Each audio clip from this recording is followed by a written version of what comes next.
Assalamualaikum warahmatullahi wabarakatuh. Ketemu kembali dalam video yang membahas tentang pneumatik dan hidrolik. Yang lalu kita sudah mempelajari yaitu permasalahan-permasalahan yang ada. Kali ini kita akan melanjutkan lagi yaitu dengan problem yang ke-8. Oke.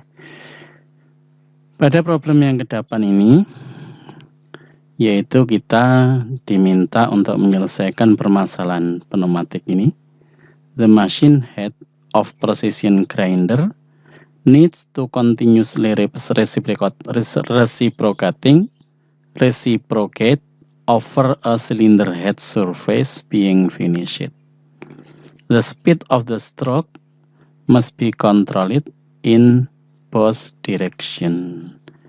Jadi ini adalah satu mesin gerinda yang menggerakkan gerindanya secara reciprocating ya, maju mundur terus-terusan over a cylinder head. Cylinder head kita tahu, orang mesin pasti tahu ini, yaitu kopnya silinder. Kalau kita bongkar mesin ya, mesin mobil, maka ada seker di sana, kemudian di atasnya seker itu ditutup oleh cylinder head atau tutup atas dari silinder, dari silinder blok ya, oke. Nah, ini permukaannya harus halus betul, kalau enggak ketika ditempelkan nanti bocor udaranya ya. Ketika mendapatkan tekanan tinggi bocor, maka di situ ada packingnya, maka permukaannya harus betul-betul halus. Maka di sini pakai gerinda dihaluskan permukaannya. The speed of the stroke must be controlled in both direction. Ini kecepatan dari gerinda tadi bergerak harus dikendalikan maju dan mundurnya. Oke. Objektifnya bagaimana kita bisa membuat automatic cam cycling circuit. Oke. Nah, sementara ini mungkin kita kenal gerinda yang ada di lapangan seperti ini. Gerinda tangan ya. Ini adalah angel grinding. Gerinda yang membentuk siku seperti ini. Motornya di sana, bergerak ke sana, putaran di sini ke sana. Tapi yang kita gunakan untuk menggerinda cylinder head bukan yang seperti ini, tapi yang seperti ini. Atau biasa disebut planer, seperti ini. Supaya apa? Supaya halus betul. Nah, ini kita lihat di sini, naik turunnya bisa diatur pakai sini ya. Ini untuk menaik turunkan tabelnya ini. Naik ke atas, nah silinder headnya kita pasang di sini. Nah, kemudian bisa ini bergerak ke sana ke sini. Sehingga gerinda di sini betul-betul menggerinda silinder head dengan halus. Mungkin masih bingung yang tidak pernah pegang mesin silinder head itu seperti apa. Nah, seperti ini ya. Ini tutup atasnya seker. Biasanya kalau di sini ada businya, tapi busi di sebelah sampingnya ya. Ini tutup atasnya ini. Tutup atasnya. Ini kebetulan ada 4 torak ya. 4 silinder. Di sini ada katup hisap dan ini ada katup buang. Nah, katup buang ke knalpot ya. Ini katup buang ke knalpot. Ini namanya cylinder head. Nah, permukaannya sini harus betul-betul halus. Nah, ini kalau digunakan scrap tidak bisa halus ya. Tapi kalau pakai gerinda ya, yang seperti ini mata gerindanya tentunya bisa halus. Sehingga ketika dipasang ini tidak boleh bocor sedikit pun. Kalau bocor nanti efisiensi mesinnya jadi kecil. Nah, di sini tempat air pendingin ya, air pendinginnya lewat sini semuanya. Nanti kalau tidak rapat, air pendingin masuk ke ruang bakar tidak karu-karuan ya. Nah, maka ini air pendinginnya ada di sebelah sininya, coolant-nya ya. Kemudian di sini ada tempat katup buang sama katup hisapnya. Oke. Bagaimana permukaannya ini bisa halus? Ini juga gitu. Ini tambatan ke knalpot ya, ini knalpotnya 4 biasanya, kemudian dijadikan 1, keluarannya jadi knalpot 1 ya. Ini harus halus juga, kalau enggak bocor. Nah, maka kita diminta untuk membuat satu gerinda yang bergerak di atas permukaan ini secara terkontrol, maju mundurnya bisa dikontrol dengan tepat. Oke. Mudah-mudahan bisa dipahami ya. Nah, kemudian kita diberi rangkaian atau skema sederhana, di mana di sini ada silinder ya. Kemudian nomor 4 ini adalah flow control valve, pengatur kecepatan udara ya. Kemudian nomor 3 ini apa? Nomor 3 adalah two position detent four-way valve ya. Kita lihat. Nah, ini bisa ngatur arahnya ke sini dan ke sini ya. Terus kemudian di sini ada roller, nomor 1 ini adalah nomor 1 ini two position wave valve, di atasnya ada rollernya. Ini nomor 7 ini apa? Mechanical actuator di sini. Oh, nomor 7 yang ini ya, nomor 7 ya. Oke, mechanical actuator. Jadi ini adalah roller. Kalau ini mundur, nekan ini. Kalau ini maju, nekan ini. Ini silindernya maju, mundur, maju, mundur, maju, mundur gitu. Tidak habis-habisnya. Selama belum dimatikan, di sini dia maju mundur terus. Kecepatannya diatur lewat sini. Nah, gimana caranya? Saya tidak bakal memberikan contoh. Mudah-mudahan kalian bisa membuat di mana? Di fluid sim. Oke. Silahkan dicoba sendiri. Oke. Di sini akan saya lanjutkan saja. Nah, ini adalah problematik yang ke-10. Aplikasinya apa? Power door opening system. Jadi sistem untuk membuka pintu harus bisa dikontrol dengan timed cycle, siklusnya ini dengan pewaktu. Operator need to activate the door cycle from both inside and outside by pushing the button. Operator bisa menekan tombol yang dari dalam maupun tombol yang ada di luar. Jadi ada 2 tombol. Untuk membuka pintu bisa dibuka dari dalam maupun dari luar. The door need to remain open for adjustable time period. Nah, jadi before it automatically closes. Jadi pintunya bisa nutup sendiri, tapi butuh waktu yang bisa diatur waktunya. Oke. The operator must also have means to keep the door open continuously when needed. Kalau diperlukan, operator akan menekan tombol terus sehingga pintunya tidak nutup-nutup. Ya. Gimana kalau ada orang lewat banyak, nutup, ya, nanti kejepit orangnya. Nah, gimana ya bikin seperti ini? Nah, silahkan dipikirkan. Nah, diberi gambaran seperti ini. Ini ada tombol, kalau ini ditekan, tentunya dia tidak bakal nutup. Ya. Ini tombol dari dalam, ini tombol dari luar, misalkan bisa dibolak-balik. Nah, ini nomor 5, ini adalah shuttle valve. Kita ingat, shuttle valve bisa diisi dari sini maupun dari sini. Ini juga shuttle valve bisa diisi dari sini, bisa juga dari sini. Mana saja salah satu yang nekan, maka dia akan masuk lewat sini. Nomor 4 adalah flow control, kecepatannya diatur. Kemudian di sini ada chamber. Chamber gunanya untuk menampung udara. Nomor 9 volume chamber. Sehingga apa? Tidak langsung nekan sini. Kalau ini pun ditutup, dia akan pelan-pelan. Sehingga pintunya tidak langsung nutup. Begitu ditekan, dia nutup, buka, kemudian dilepas, dia nunggu beberapa saat baru nutup. Nah, gimana? Dipikirkan. Ya, ini gampang ini. Mungkin ini dipasang di bawah keset ya. Selama masih ada orang yang nginjak keset, maka pintu tidak tertutup. Nah, kalau ditekan, dia baru buka dan seterusnya. Ya, silahkan dipikir-pikirkan. Oke. Saya tidak bakal beri contoh lagi, silahkan dicoba. Oke. Kita lanjutkan saja. Nah, di sini ada problem 16. 10, 11, 12, 13, 14, 15, 16 loncat ini ya. Oke. Kemudian ini ada problem, kalian dengan nyoba-nyoba main seperti ini, punya new experience ya, punya pengalaman-pengalaman baru. Nah, sebuah palet dari satu part atau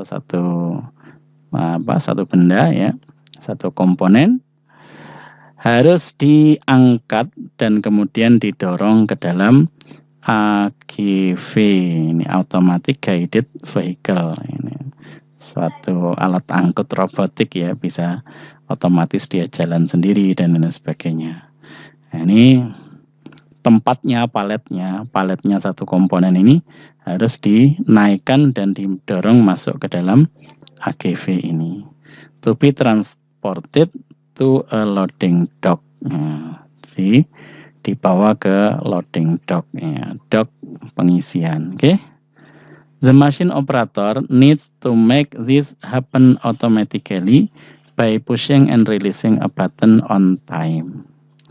Jadi bagaimana operator mesin ini bisa menjadikan otomatis dia ini dengan menekan dan melepaskan tombol satu kali. Nah, jadi satu kali dia langsung ngisi-ngisi sendiri. Nah, gimana kira-kira? Oke, jadi operator cuma nekan satu kali saja, kemudian dilepas. Nah ini bisa ngangkat kemudian ngisi, ngangkat ngisi, ngangkat ngisi, terus seperti itu, tidak berhenti-berhenti. Oke. Nah, objektifnya to be able to design and assemble a machine control circuit. Jadi kita disuruh untuk bikin sirkuitnya sendiri, tidak dikasih contoh. That safely sequences two double acting cylinder. Di sini diharapkan kita bisa membuat satu sequences. Apa ini sequence ini? Satu benda yang bergerak bergantian, berurutan, sequences ya, sequencing ya. Jadi dia ada dua double acting cylinder yang bergerak, satu maju, baru yang kedua maju. Dua mundur, yang kedua satu mundur, dua juga mundur. Secara aman, bagaimana nggak tabrakan dua-duanya. Nah ini bagaimana problem ini?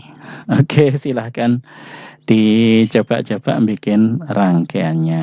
Nah kemudian di sini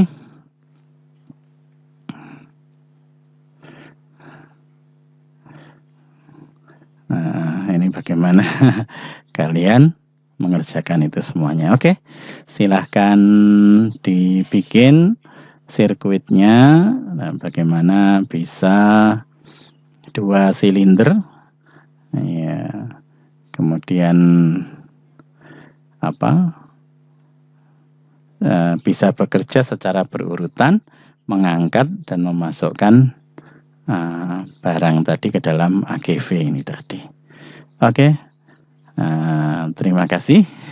Kita akan lanjutkan dalam bahasan yang lain, yaitu tentang bagaimana kita pelajari lebih dalam lagi bagaimana silinder. Oke, permasalahan-permasalahan ini semuanya supaya kalian bisa lancar ya, membuat sirkuit, mengoperasikan fluid sim, sehingga secara teoritis di atas kertas kalian bisa membuat satu rangkaian pneumatik. Oke. Nah sekarang tinggal hitung-hitungannya.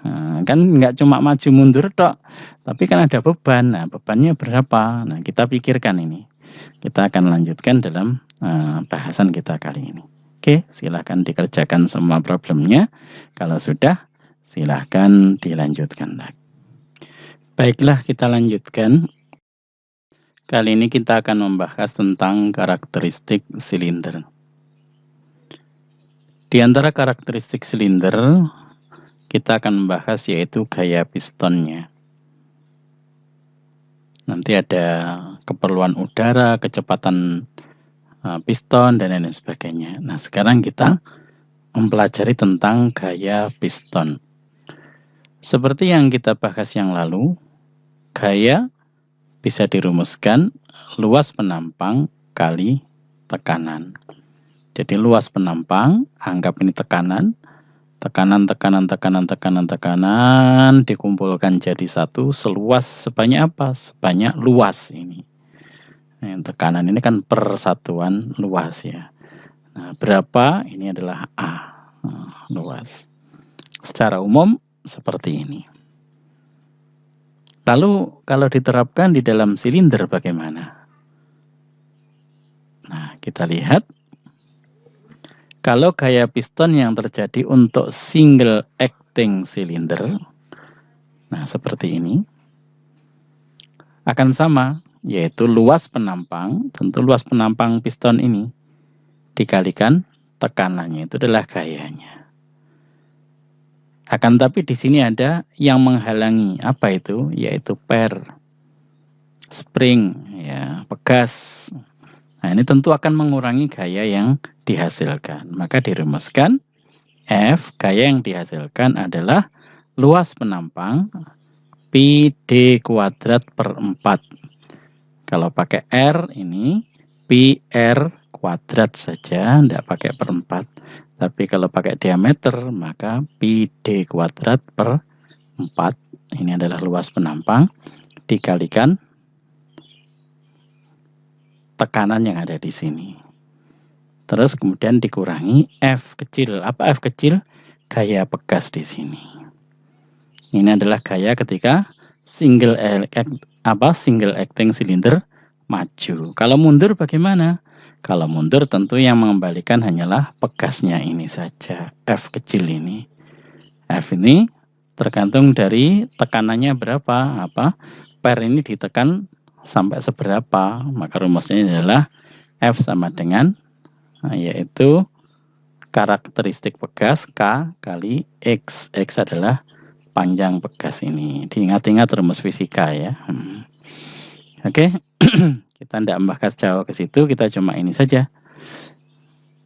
F, gaya yang dihasilkan adalah luas penampang dikalikan tekanan dikurangi gaya pegas. Oke. Nah, di sini untuk single acting cylinder. Kalau double acting cylinder apa lain? Coba kita lihat. Nah, untuk double acting cylinder, maka langkah maju hampir sama dengan single acting cylinder, cuma di sini tidak dikurangi gaya pegas karena di sini tidak ada pegasnya. Sehingga pi D kuadrat per 4 dikalikan tekanannya.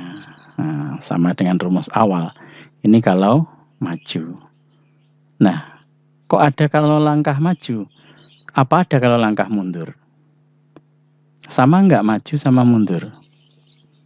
Seharusnya sama ya. Tapi kenapa kok ada untuk langkah maju? Nah, tentu ada untuk langkah mundur. Langkah mundur bagaimana? Kita lihat. Nah, ini langkah maju. Langkah mundur kok tambah panjang rumusnya. Dari mana ini? Ternyata di sini D kuadrat dikurangi D kuadrat kecil. D kecil kuadrat. Dikalikan pi per 4 kali P.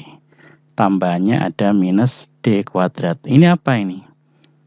Ternyata luas penampang piston ini dikurangi dengan luasnya di sini. Nah, ini luasan di sini kan tidak bisa ditekan. Nah, jadi tekanannya hanya bekerja di sekelilingnya sini saja.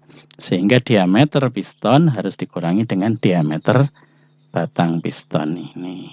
Nah, sehingga F ke depan, F maju sama F ke belakang lebih kuat mana? Tentu lebih kuat yang maju karena di sini luas penampangnya utuh.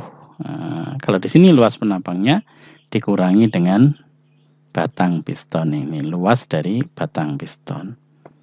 Oke. Sekarang kalau ada teka-teki, seandainya kedua ini dihubungkan. Nah, ini jalur masuk sama jalur keluarannya ini dihubungkan jadi satu, kemudian dihubungkan dengan kompresor. Kira-kira ini diem saja, maju ke depan atau mundur ke belakang kira-kira? Diem ya. Nah, kita lihat F-nya. Nah, F-nya di sini tidak dikurangi, sedangkan sini dikurangi. Berarti lebih besar mana? F maju sama F mundur. Tentu lebih besar F maju, sehingga dia akan bergerak maju. Ke sini ya. Ini dalam kenyataannya seperti itu ya. Oke, mudah-mudahan bisa dipahami ya. Coba di rumus ini dipahami betul ya, diingat-ingat. Kemudian untuk mempermudah, orang biasanya menggunakan tabel saja supaya mudah. Nah, tabelnya seperti ini. Ini adalah tekanan dalam bar. Kemudian di sini adalah diameter piston dalam milimeter. Kemudian ini adalah gaya yang dihasilkan dalam kilogram force. Ya. Bar itu seperti apa toh? Satu bar itu adalah 1 atmosfer. 10 kolom air. Nah, ini 1 bar. Jadi kita hidup di dunia ini, kita mendapatkan tekanan udara sebesar 1 bar. Kalau kompresor naik 1 bar, berarti 1 bar dalam tangki, dia mendapat tekanan 1 bar di luar tangki. Berarti kalau dilihat tekanan absolutnya dari 0 tekanan, 0 bar, berarti sebenarnya yang ditunjukkan jarum 1 bar itu adalah 2 bar ya, karena di luar 1 bar. Mudah-mudahan tidak bingung ya. Oke.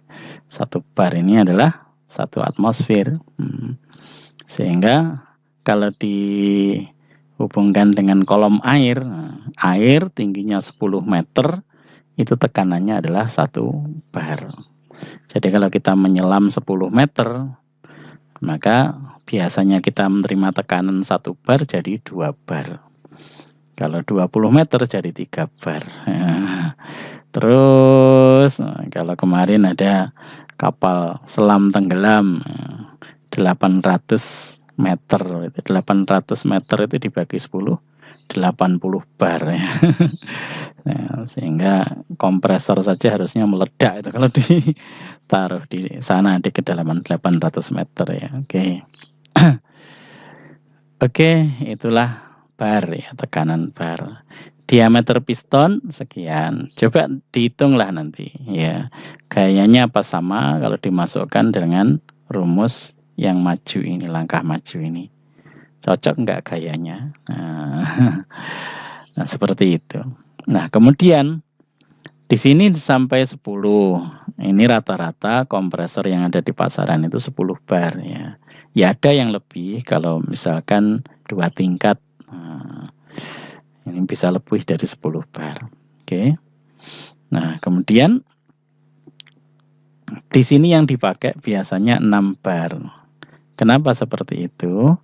Karena pompa kompresor tadi menyimpan udaranya di tangkinya itu 10 bar.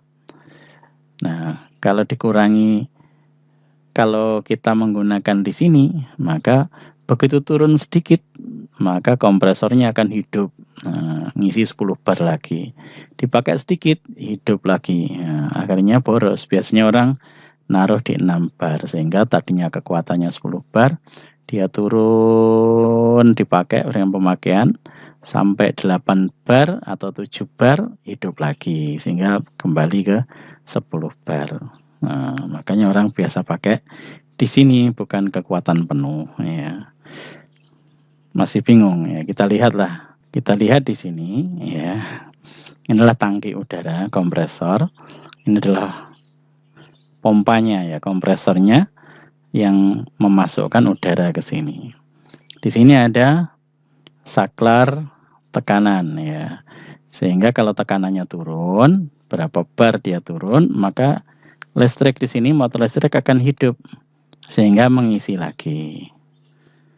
Begitu tekanannya penuh, maka ini otomatis mati. Nah, kalau kita menggunakannya, kita setting 9 bar sudah hidup misalkan, maka kita pakainya 9 bar, maka dia baru turun 9,5 langsung hidup lagi. Dipakai sedikit, hidup lagi. Dipakai sedikit, hidup lagi. Maka jadi boros ya ininya. Yang lebih baik kalau kita pakai 6 bar, di sini kita setting sampai 10 bar. Nah, sehingga ketika turun kita setting ininya, saklarnya ini kita setting sampai 7 bar, maka dia baru hidup. Nah, ini banyak matinya daripada hidupnya akhirnya. Bisa hemat listrik ya. Ya nggak harus seperti itulah ya. Misalkan pakai kompresor yang double tingkat ini bisa berapa bar, ini besar sekali ini ya. Oke. Pembahasan kita yaitu tentang gaya piston yang dihasilkan dari tekanan kerja ini. Oke. Jadi kalau misalkan kalian menemukan kompresor yang lebih tinggi, nggak apa-apa. Biasanya ini pistonnya ini ada karakteristiknya juga. Berapa kemampuan maksimumnya, jangan sampai melebihi. Nah, ini diameter yang ada di sini ini standar di pasaran banyak kita peroleh. Jangan bikin-bikin sendiri ya. Misalkan kita bikin 10 mm. Di pasaran belum tentu ada, ya terpaksa kita nanti bikin sendiri. Nah, jadi tambah biaya. Oke. Nah, ini tekanannya seberapa? Nah, seperti ini. Oke. Sekarang coba kalau kalian ingin mendesain gaya untuk mengangkat gaya 2 ton. Kira-kira silinder yang dipakai diameternya berapa? Oke. Bisa dipikirkan? Nah, 2 ton. Oke. Nah, kalau sudah bisa, kita lihat di sini tekanan kerja yang kita pakai 6 bar. Kita lihat di sini. Di sini 1700 kuat? Enggak kuat ya. Ambil yang 2600. Nah, berarti ini sekitar 2 ton. Nah, 2 ton 2000 aja sudah cukup, tapi enggak apa-apa dilebih ya. Daripada enggak kekangkat tadi. Maka diameter pistonnya kita gunakan ini. Tekanannya sekian. Oke. Apa enggak boleh pakai 2 silinder? Boleh ya. Misalkan saya pakai adanya silindernya 50. Nah, 50 berapa ini? 2 ton, berarti di sini 106 harus berapa silinder ini? 20. 20 silinder. Ya terlalu banyak ya. Ya oke lah, mudah-mudahan bisa dipahami. Jadi dengan melihat tabel seperti ini akan lebih mudah. Oke, dalam kita mendesain. Oke, mungkin pertemuan kita cukup sekian. Kita lanjutkan nanti dengan bahasan karakteristik piston yang lebih lanjut lagi. Terima kasih atas perhatiannya. Mohon maaf segala kesalahan. Assalamualaikum warahmatullahi wabarakatuh.